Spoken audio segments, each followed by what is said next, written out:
Vous nous rejoignez avec vos invités. Vous allez nous parler de science-fiction. Donc, je vous laisse la place, Laura. 3 micros. Voilà. Merci beaucoup, Audrey. Et j'invite tout de suite mes invités à me rejoindre pour ce panel. Vous pouvez les applaudir bien fort, bien évidemment.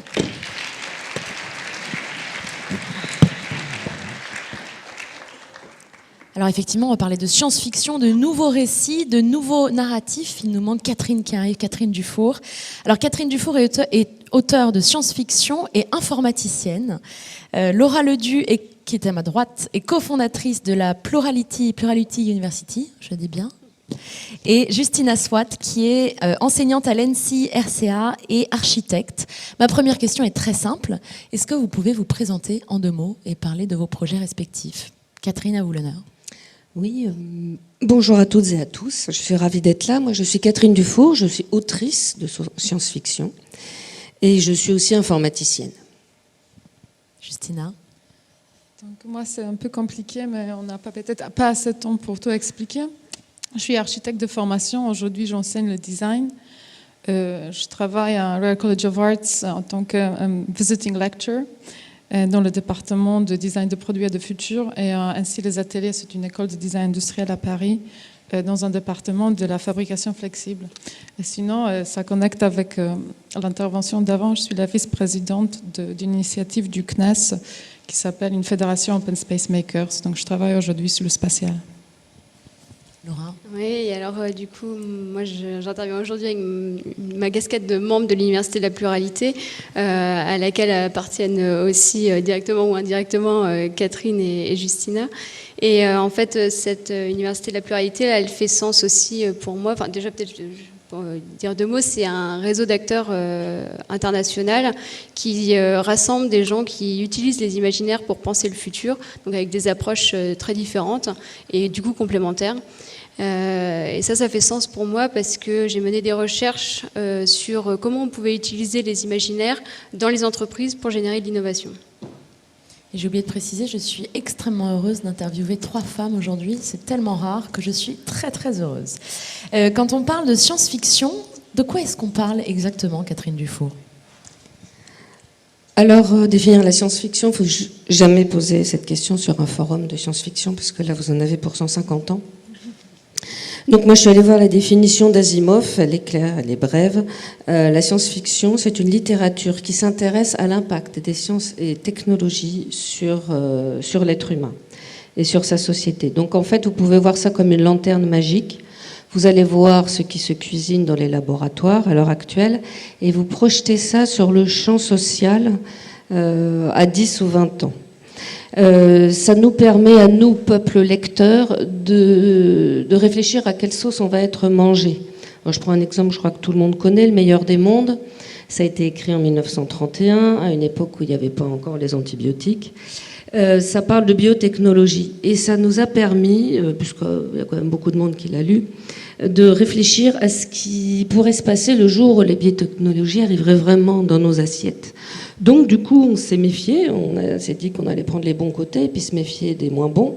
On a pensé à la non-brevetabilité du vivant, on a pensé à interdire les expériences sur les embryons. Donc la science-fiction a cette vocation d'être une littérature d'habituation qui nous permet de réfléchir à l'avance à l'impact des sciences et technologies sur nos vies. Et alors, quand on parle de nouveaux imaginaires, de nouveaux récits, de nouveaux narratifs, puisqu'on va élargir un petit peu au-delà de la science-fiction, de quoi est-ce qu'on parle exactement ? Il me semble qu'en fait, la science-fiction ou ces récits narratifs-là, c'est comme une forme de projection un peu décalée, du coup plutôt orientée vers le futur, mais qui nous dit aussi surtout sur notre capacité au présent, justement, à générer des récits décalés. Et il semblerait que si la science-fiction a tiré beaucoup de projets technologiques, elle semble quelque part en panne aujourd'hui. Et donc c'est comment ça nous interroge sur notre capacité à se projeter dans le futur.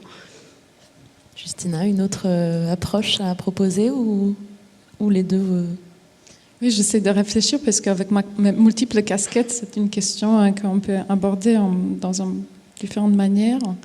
Moi, personnellement, en tant que designer, je n'utilise pas la science-fiction. Nous, on a un outil en façon de faire qu'on appelle la design fiction. Je ne sais pas à quel point ça s'approche à la définition, mais en tout cas, pour nous, c'est une façon de concevoir des objets dans une future qui n'est pas existante aujourd'hui. Donc, pour nous, les designers, c'est un outil, je parle de la design fiction, de faire ce qu'on fait aujourd'hui dans la réalité qu'on est capable qu'on connaisse tous, mais de penser autrement et d'imaginer un scénario qui n'est pas celui-là qu'on a là, et imaginer des projets, de produits, de maisons, lois, tout ce qu'on peut imaginer de designer, mais dans une réalité parallèle, entre guillemets. Oui, enfin, parler de nouveaux narratifs, ça me paraît un peu... Oui, bien sûr, il y a des nouveaux narratifs parce qu'il y a des nouvelles formes de narration.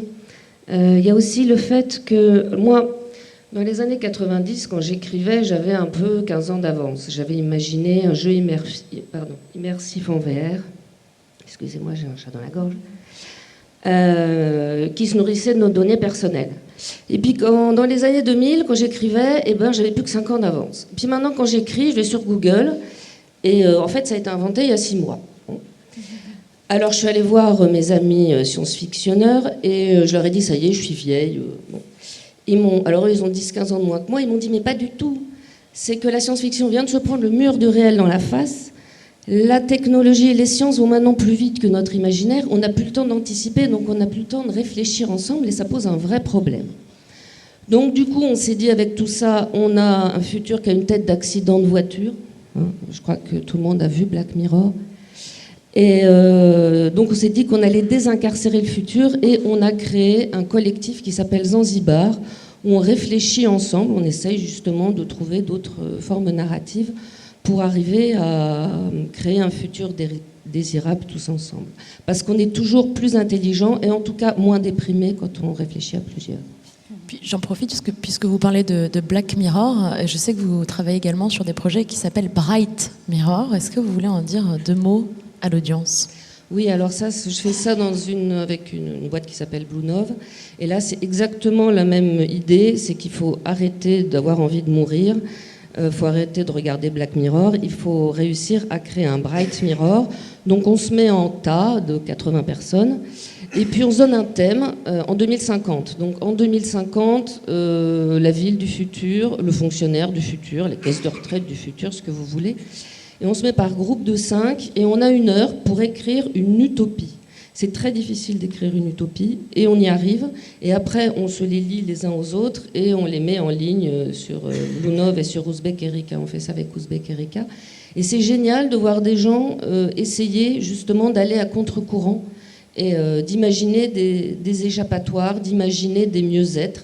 C'est très marrant, parce que moi je suis là un petit peu pour voir mettre en valeur les trouvailles. On voit quand même toutes les angoisses qui grimacent derrière le masque de la bonne humeur.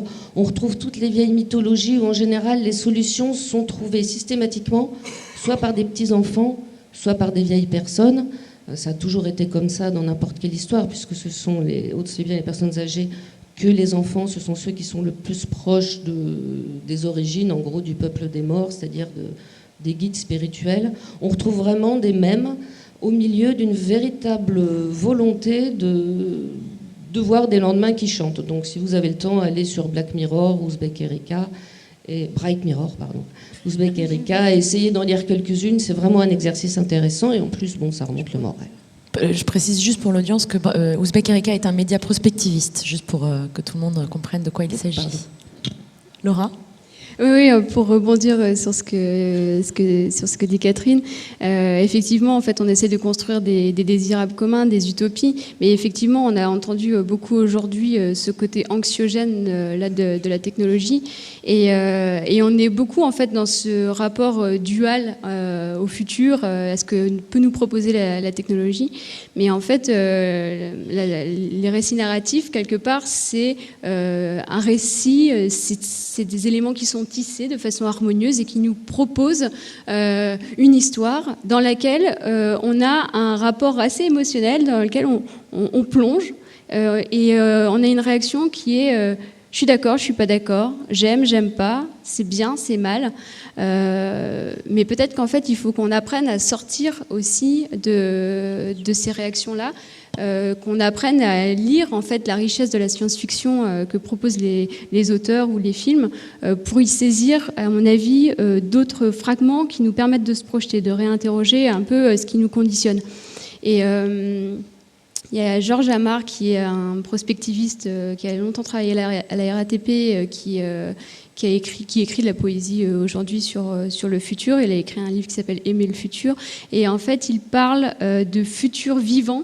Et il me semble qu'en fait, c'est ça, c'est comment on est capable d'écrire des futurs qui nous font vibrer, dans lesquels on a de la prise et dans lesquels, en fait, on arrive quelque part à construire quelque chose de fertile. Et en même temps, est-ce que c'est pas le propre de tout grand changement, notamment le changement de paradigme, de faire peur, parce que par définition, on ne sait absolument pas ce qui nous attend. Donc peut-être d'où les réactions.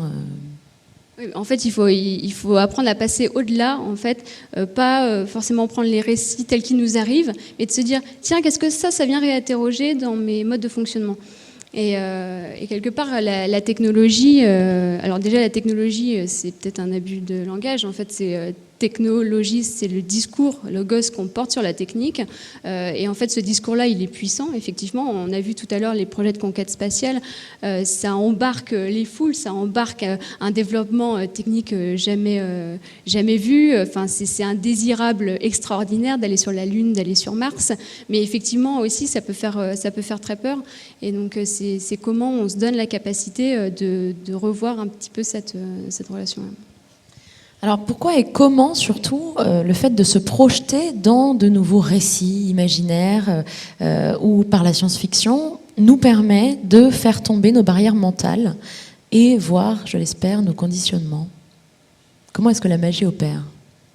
Qui s'y colle? Allez.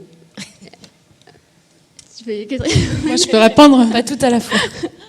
Mais sinon, après, pour avoir un petit peu travaillé sur les imaginaires, pourquoi en fait on s'intéresse aux imaginaires, notamment pour innover, c'est parce qu'on sait que les imaginaires c'est très fixant, hein, on le voit bien dans notre manière d'appréhender, mais c'est aussi un puissant levier de défixation. En fait, les imaginaires c'est deux choses, c'est à la fois le contenu qui est capable de produire l'imagination, mais c'est aussi la capacité imaginative.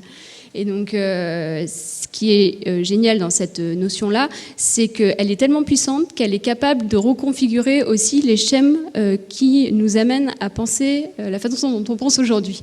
Donc, même si aujourd'hui on est conditionné par un certain nombre de choses, les imaginaires nous permettent d'aller justement réinterroger les schèmes formateurs. Donc, c'est en ça, il me semble, qu'on a un grand rôle à jouer, en tout cas, en les mobilisant pour penser le futur. Ben là, je vais citer un auteur que vous connaissez forcément. À un moment, vous l'avez vu passer quelque part, c'est Neil Gaiman. Donc, c'est Sandman, c'est Coraline. Là, il y a une série sur Netflix. C'est pas Good Omens, c'est l'autre. American Gods. Bon, bref, c'est un auteur de science-fiction. Et puis, un jour, il a été invité à la première World Convention de SF en Chine. C'était en 2007, je crois. Donc, il y est allé. Et puis il a discuté avec des officiels. Et il leur a dit, mais pourquoi de la science-fiction alors que la Chine a toujours été, on va dire, super réfractaire à la science-fiction. Et l'officiel lui a dit, ben, c'est parce que nous en Chine, on est bon, on est très bon, on est vraiment très très bon. Mais alors, on est un peu coincé au niveau créativité pure. Alors du coup, on est allé plouf plouf plouf du côté de San Francisco, de la Silicon Valley. Puis on a posé des questions à ceux qui créent là-bas. Et on s'est aperçu que ils avaient tous lu de la science-fiction, ils avaient tous vu de la science-fiction, qui baignait dans Star Wars et autres Asimov depuis tout petit. Et du coup, la Chine s'est mise à la science-fiction. Voilà, ça c'est un beau ressort narratif. Oui, mais je me pose la question, parce qu'effectivement, moi je suis entourée par des personnes qu'on peut considérer créatives. Je dis ce mot-là parce qu'il est un peu à la mode. La créativité... Bon, les architectes, les designers, nous, nos métiers nous demandent d'être créatifs à la demande presque dans nos métiers. Et c'est attendu de nous de donner des réponses qu'une autre personne n'aura jamais données, de penser out of the box, etc., etc. Mais souvent, aujourd'hui, je suis confrontée par des métiers que je ne connaissais pas. Je n'ai pas fait des études d'économie, par exemple. Donc je me retrouve à avoir certaines conversations et je vois que la discussion elle est un peu linéaire. Et chaque fois, comme j'essaie d'aborder de possibilités différentes, elle retombe toujours sur le même schéma. Et je me demandais pendant très longtemps, mais pourquoi le design thinking, donc je vais m'éloigner de la science-fiction, mais on va y revenir, a eu autant de succès. Je pense que c'est une façon de ramener cette pensée créative dans un milieu qui ne se donnait pas la permission à sortir de pensée schématique. Et maintenant, comme on a dit, la vitesse augmente. On n'est pas seulement confronté à trouver des solutions créatives aujourd'hui, mais aussi de se projeter pour des solutions à l'avenir. Donc là, on commence de piocher dans des outils qui étaient connus pour des auteurs, des personnes qui sont imaginées, c'était leur peut-être rêve depuis petit de devenir écrivain de la science-fiction. Ils ont fait ça toute leur vie. Pour certaines personnes, la façon de travailler, ce type de pensée ne vient pas dans sa façon naturelle. Donc aujourd'hui, déjà de voir qu'il y a de plus en plus de grandes structures, là je parle de la Commission européenne, qui a ce département de prospectivistes, ce qui n'est pas du tout la même chose que la science-fiction, mais qui s'approche dans la réflexion avec des scénarios plus ou moins possibles ou probables. C'est quelque chose qu'on retrouve de plus en plus, et moi je trouve ça très intéressant parce que ça permet à retrouver à long terme un tout petit peu plus d'empathie, parce que grâce à, par exemple, à la méthodologie que nous on a en design encore, c'est du critical design. C'est là où on essaye à travers d'un artefact présenter dans le physique un élément d'un monde possible, on ramène les gens à révéler une façon de penser qu'ils n'ont pas l'habitude de faire, et ça révèle des discussions qu'on n'a pas l'habitude de faire.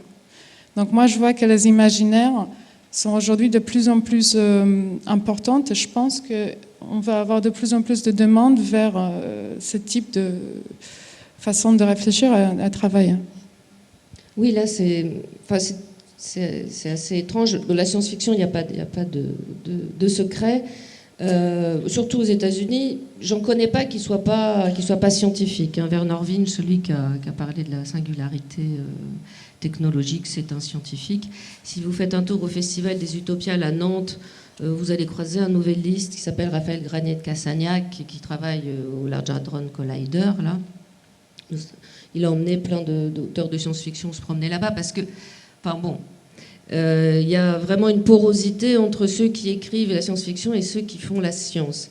Alors il y a un truc qui est plus bizarre, depuis pas tellement d'années d'ailleurs, il y a une sorte de continuité qui s'est créée entre la science-fiction et la science via la prospective.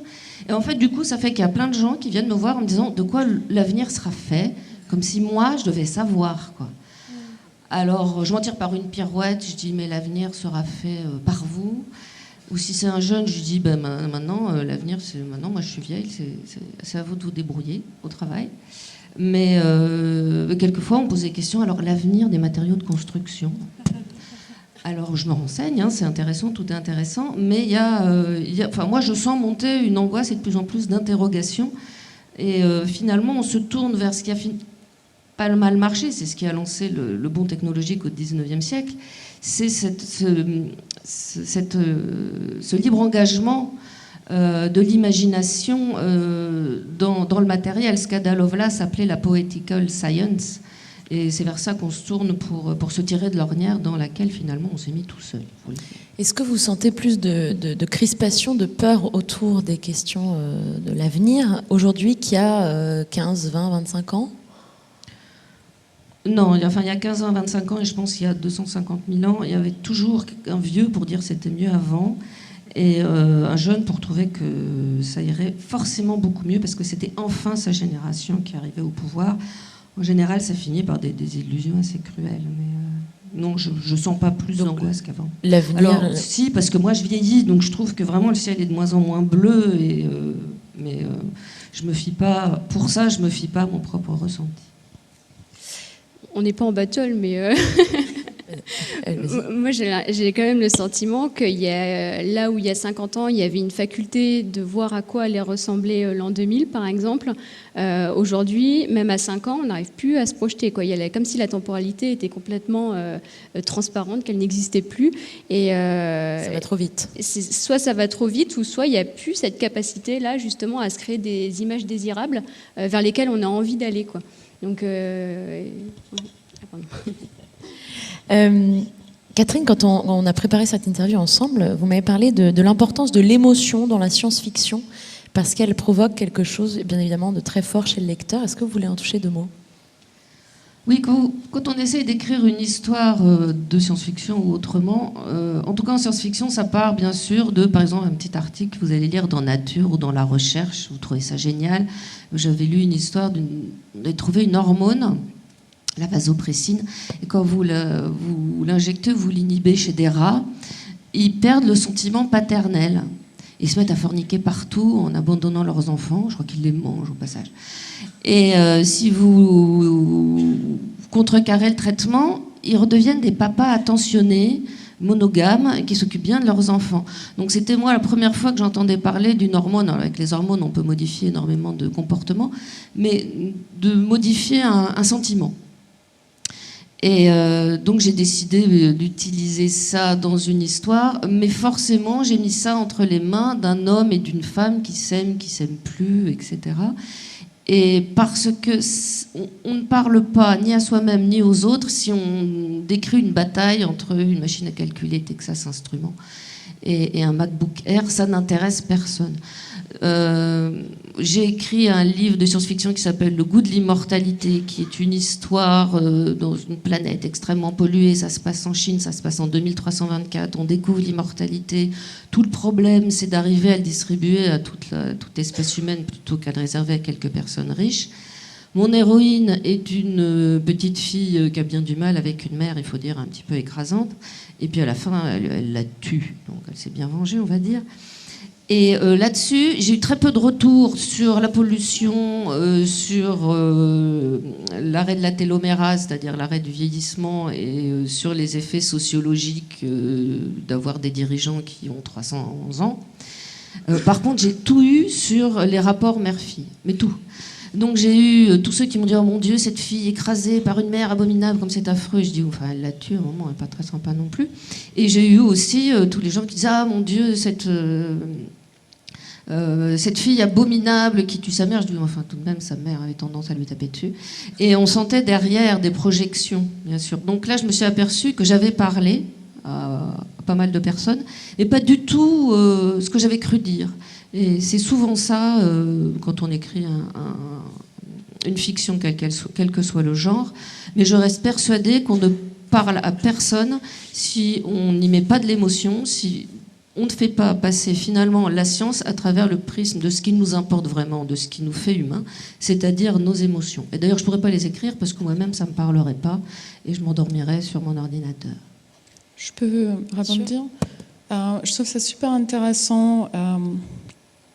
Bon, j'ai beaucoup de choses à partager. Je vais essayer de structurer, parce que sinon on va partir dans un trou. Il y a une première chose, je vais partager une réflexion que je recherche à ce moment. Je pense qu'on est bien d'accord que grâce à la science, on a réussi beaucoup de choses, mais il y a certaines choses qui me font un tout petit peur dans les approches scientifiques. C'est cette division en éléments. Ça veut dire que dans une approche très technologique, là je vais jouer, il y a un architecte qui s'appelle Cedric Price qui a dit la technologie est la réponse, mais c'était quoi la question? En tout cas, dans la technologie, on a dans les approches techno, on a cette pensée très par morceau. On prend quelque chose, on divise en morceaux, on analyse ce morceau spécifique pour comprendre. Et on perd les connexions entre les morceaux. On a une approche qui est très réductionniste, ce qu'on appelle.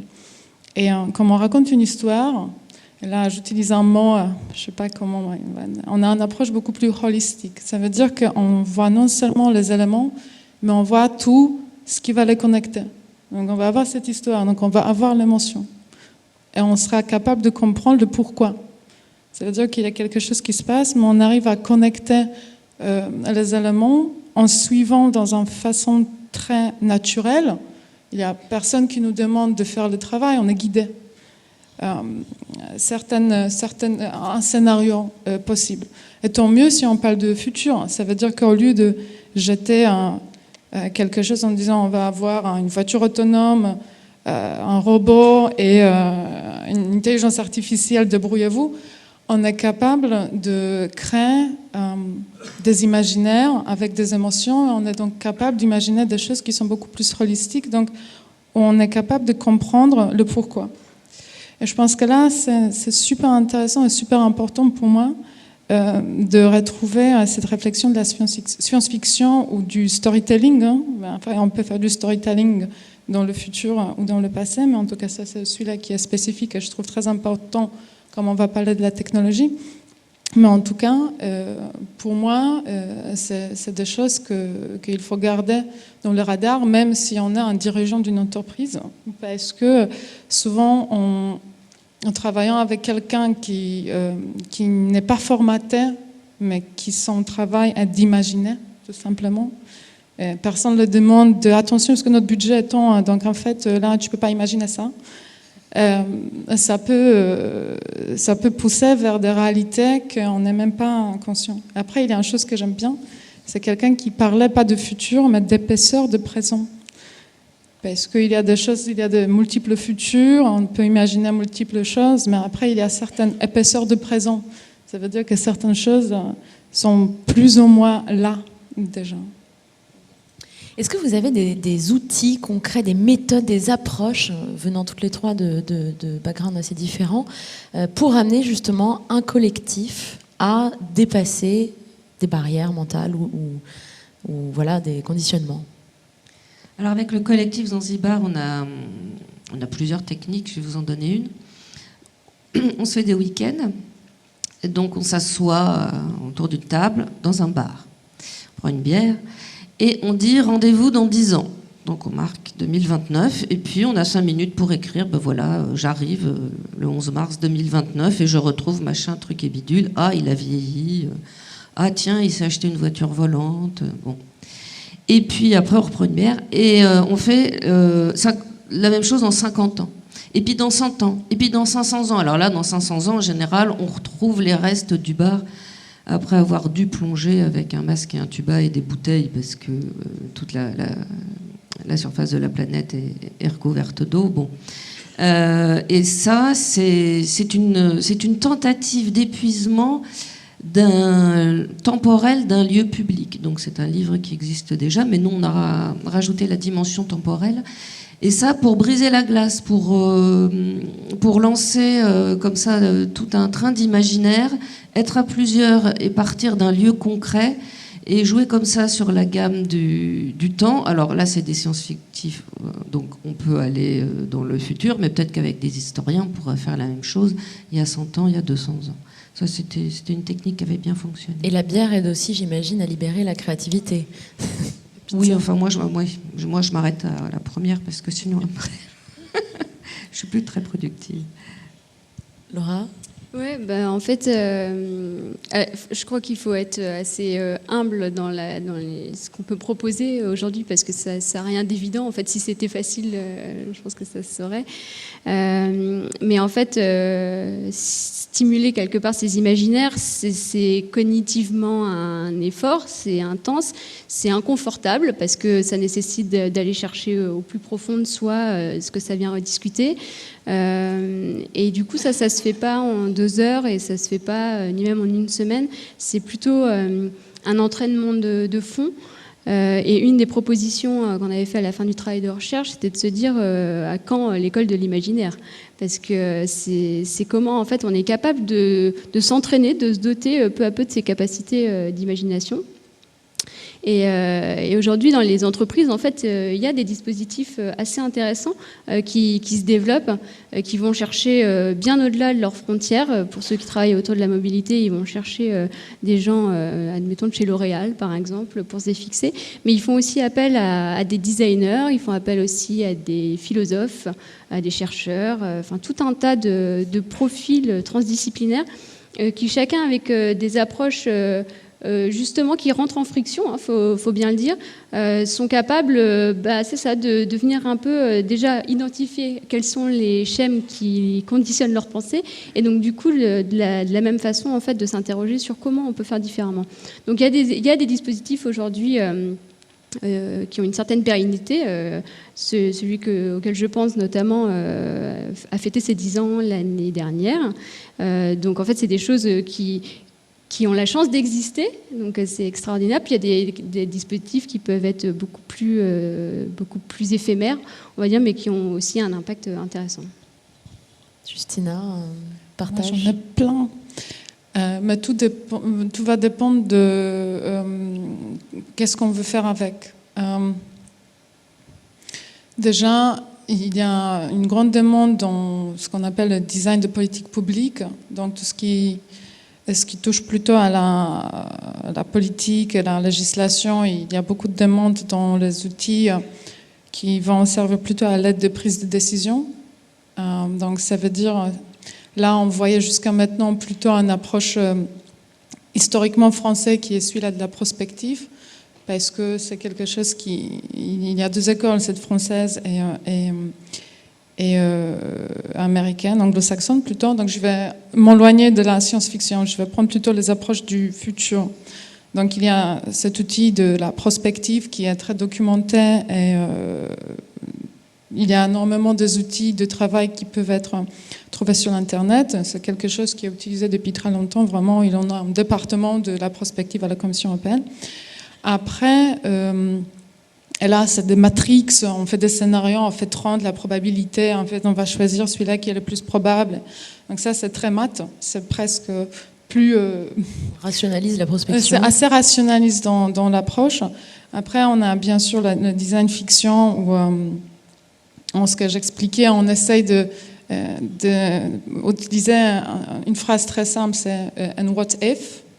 et si jamais, et donc on continue de se poser cette question, et si jamais demain, je sais pas, la race dominante c'est les éléphants, à quoi va ressembler la mobilité? Et on se permet de faire ces accès. Je veux dire, il n'y a rien de mauvais, hein. Et ça peut donner des réponses différentes qu'à l'habitude. Mais il faut savoir pourquoi. Est-ce que c'est juste pour s'entraîner à changer la façon de faire? C'est un très bon exercice. Après, il y a des approches qui sont beaucoup plus grandes, et on est en train de développer des choses qui s'appellent du design systémique. Là, on essaye de faire un état de l'art, utiliser la bonne méthodologie de soit la prospective, soit design critique, soit design fiction. Et après, on essaye de prendre une décision. Donc là, pour le moment, on n'a pas encore de bons outils pour prendre la décision, mais les algorithmes doivent nous sauver la vie, apparemment. Donc il y a plein de choses dans tout ce qui est domaine de... ça existe depuis très longtemps, c'est né avec la cybernétique, toutes ces choses peuvent être recherchées. Mais en tout cas, design critique, ça permet, par exemple, dans une entreprise ou pour la publique, de se poser la question, et si demain on portait tous une montre qui nous permet en 24 heures décider qu'on va mourir. Ça peut révéler énormément de questions. Par exemple, des designers, ils dessinent ce type de montre et on peut le porter. Et ça nous permet de vivre avec une émotion des choses auxquelles on n'est pas forcément connecté. Donc il y a plein de trucs qui nous permettent de s'approcher à la question.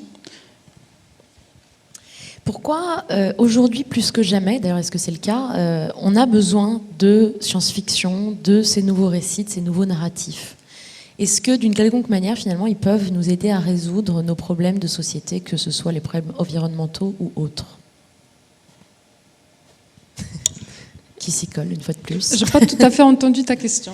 Je dis pourquoi est-ce que aujourd'hui plus que jamais, il est important et nécessaire, potentiellement, à vous de me le dire, d'utiliser les nouveaux récits, la science-fiction, les nouveaux narratifs, et est-ce qu'en fait ils peuvent nous aider à répondre à des enjeux climatiques, migratoires et tout un tas d'autres enjeux urgents dont on a tous conscience ici? De toute façon, il faudra passer par un narratif. Très concrètement, si vous regardez autour de vous, mais vraiment, merci, c'est gentil. Tout est sorti à un moment de l'imagination de quelqu'un. Je veux dire, si on n'est pas là, les deux pieds dans la boue, c'est parce qu'un jour, il y a quelqu'un qui a dit « Oh, la boue, c'est pas terrible, en plus il y a des cailloux ». Puis il a regardé la forme de ses dessous de pieds et dit « C'est plat », il a décidé de créer un sol plat. Le parquet n'est pas tombé du ciel. Et puis une fois qu'il a été assis sur son parquet, il s'est dit « Ça serait quand même bien si j'avais une assise qui serait séparée du sol à peu près de la longueur de mes jambes ». Donc vraiment, la totalité de ce qui nous entoure, de ce sur quoi on s'appuie, de ce sur quoi dans quoi on évolue, ça vient de toute façon de quelqu'un qui a imaginé et qui après a osé accomplir. Donc voilà. D'où l'importance donc de ces nouveaux récits et projections.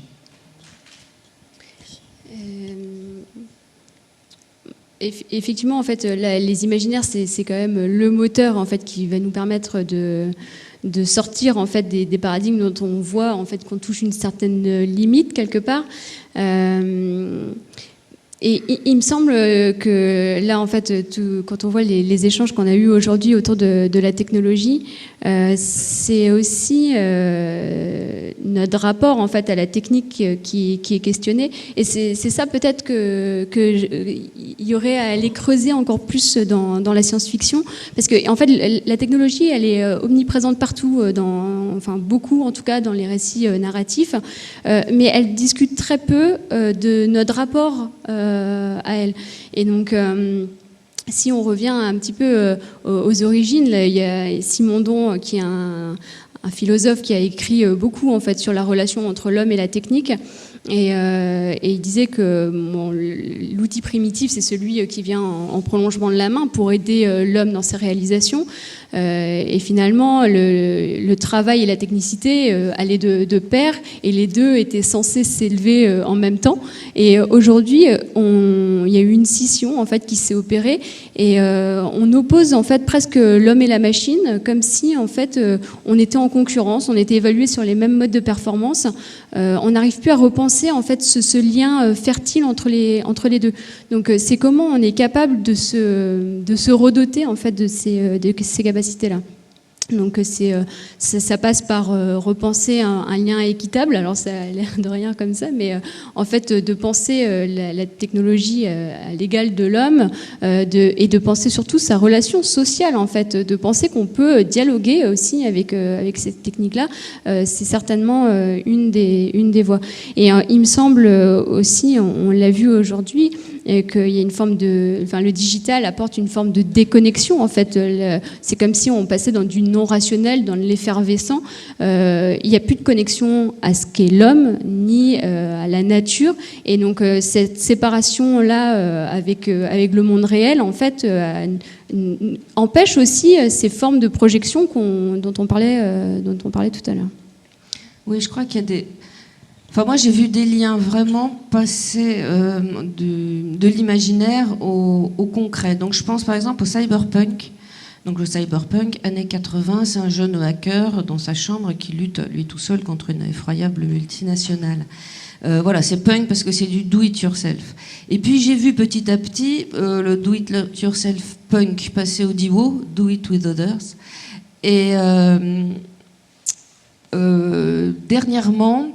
Alors ça a donné le solar punk, si ça vous intéresse. Il y a plein de punk, il y a notamment le solar punk. Il y a le très rigolo straight punk. C'est des punks qui boivent pas et qui n'ont pas de relations sexuelles.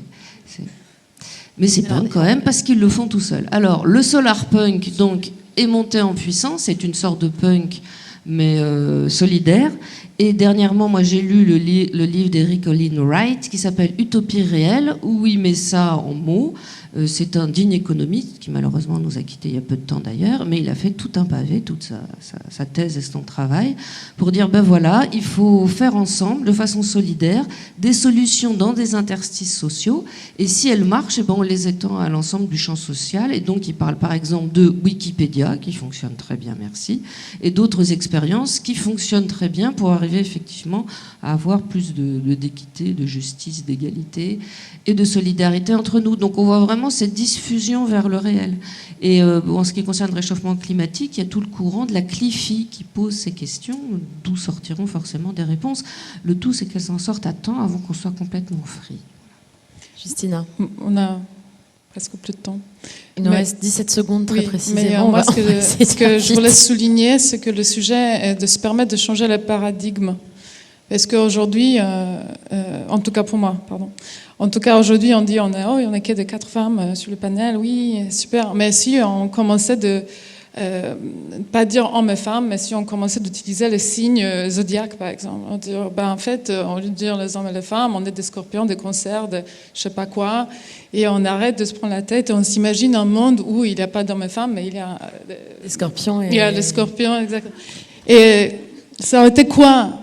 Et en fait, ça nous permet parfois de sortir d'un débat qui est ennuyant et qui est fatigant et imaginer des réalités qu'on ne se donne pas la permission de les vivre parce qu'on pense que oui, mais en fait, moi, il faut que je gagne mon argent, j'ai des problèmes. Mais on a la permission, je pense qu'on doit surtout aujourd'hui de se permettre de temps en temps de changer le paradigme et de reformuler la question. Mais ça va nous aider à reformuler certaines questions, je pense. Ce sera le mot de la fin. Merci infiniment à toutes les trois. Merci beaucoup.